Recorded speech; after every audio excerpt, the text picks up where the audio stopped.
one actually works, di ba? Para sa ating guest, she opted for the right approach to weight management. Ano nga ba itong PRA na ito?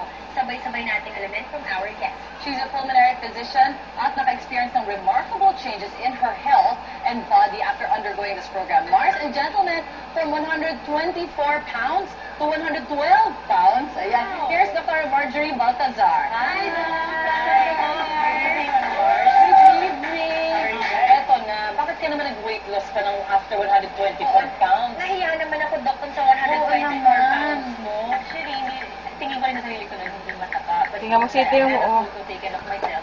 Nakita ko yung mga bulges. So, Doktor, ano ba itong the right approach or tinatawag natin PRE? It's a kind of weight management program. Tapos, 3 pillars yun. We do good nutrition, proper exercise, and the right supplements that you take. So, easy talaga doon. The major portion of that is following good nutrition. So, kumbaga, if I get into the program, for instance, pwedeng iba yung mga supplements na iti-take ko compared to, let's say, Camille. Oo, depende ba ito sa weight at sa height dahil magkaiba kami ng katawan? Hindi. Actually, standard yun. Standard It's naman siya.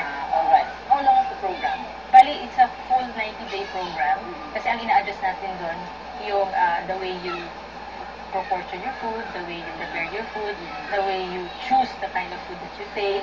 Tapos, tinitrain din yung mind mo, eventually, na after the program, hindi ka na babalik dun sa old habits mo. Yes. So, we give you new habits. We encourage you to have a new lifestyle, a new healthy lifestyle. Pero Dok, paano yung mga may sweet tooth? Kung mahilig mag-dessert, Yun pwede na. pa rin ba? Yun, perfect. That's a good question, mga Mars. Kasi, dun sa isa sa mga products, dun sa package, it addresses the cravings. Nakakababa siya ng cravings. Yeah, tapos yung stress, diba lahat ng mga nag-diet at sa stress. Yes! Yun, ina-address niya yun. Yung Dok, Yun. gutom ako. Totoo naman. Diba ganyan? Because of that, biglang mo nagbibin. Oo. Kasi gutom na gutom okay. eh. Dito kasi sa TRA, yung good nutrition doon, hindi ka gugutumin. Oh. You're actually supposed to eat 3 times a day. Oh. Full meal. Full meal. Yeah. Tapos kailangan kompleto yun. Dapat may fruits ka, may vegetables ka, may carbs and protein. So, Oh, dapat healthy. lahat yun kasama. May snacks in between. Pwede ba?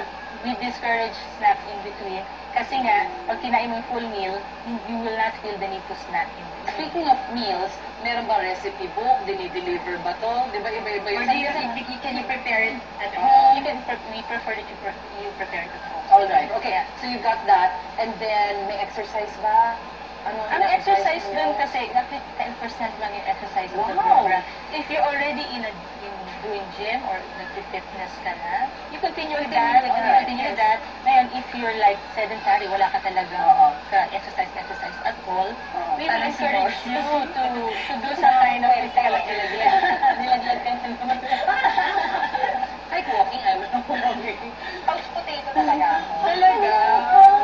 Kaswerte mo naman, Mars. Kaya nung wala pa akong mga anak, baka malay nyo, pag nagbuntis ako, bigla na lang, hindi na babalik kahit wala na enjoy ko na lang. Hindi natin masabi. Doc, ito pala, ano yung mga changes na naramdaman niyo sa katawan niyo when you lost that much weight after your 3-month program?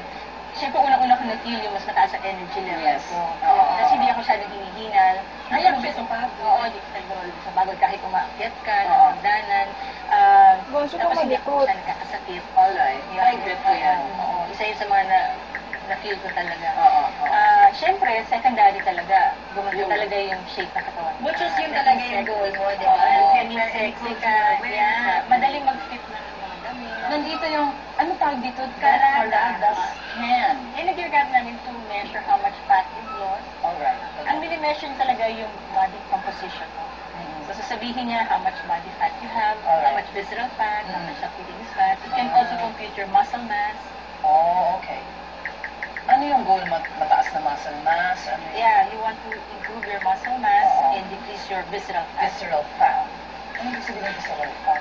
Visceral fat yan yung hidden fat. Yun yung nakatago. Di ba yung mga bilbil, subcutaneous fat lang yun. Oo.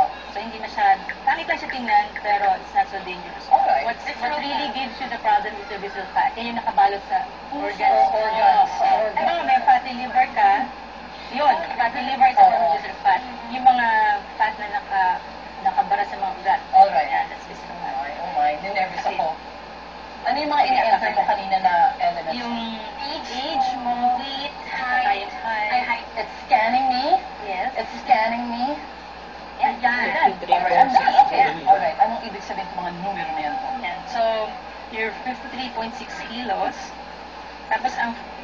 body fat mo is 26.8% of that weight. Alright. Okay? Body age mo is 35.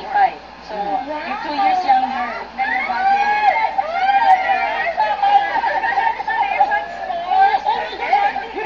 Yun lang gusto ko. Kaya gusto natin, di ba? Visceral fat mo is 3, so it's acceptable. It's good. It's Hindi good. ka talaga. Ang muscle mass mo, 27%, which is also good. Oh, wonderful. So yun yung mga, ano yung goal niya? May mga top ba yan? Tipong 100%? Wala namang ganun. Well, usually, syempre, body age ang pinaka-age natin. We want our visceral fat to be low. Yeah. So 2 to 3 for women is good. Okay. And if your body age is 5 years less than your actual age, that would be ideal. If you can go lower, that's okay. Tinanong kapag ilang taong ka na. Parang Sinasabi yung mga ano lang, 15, gano'n. Mga ganyan. I love it. Ay, pero gusto ko yun na. Ilang taon na? 37, but my real age, my body age is 30. Yeah. Malaking gano'n. So, Doc, how do we avail of this program? If you are interested to take a look at the program, you can approach us sa office namin, which is in New Skin Center in Ortigas. Thank you so much, Dr. Marjorie. Remember, mga Mars, hindi agad-agad ang pagkakaroon ng healthy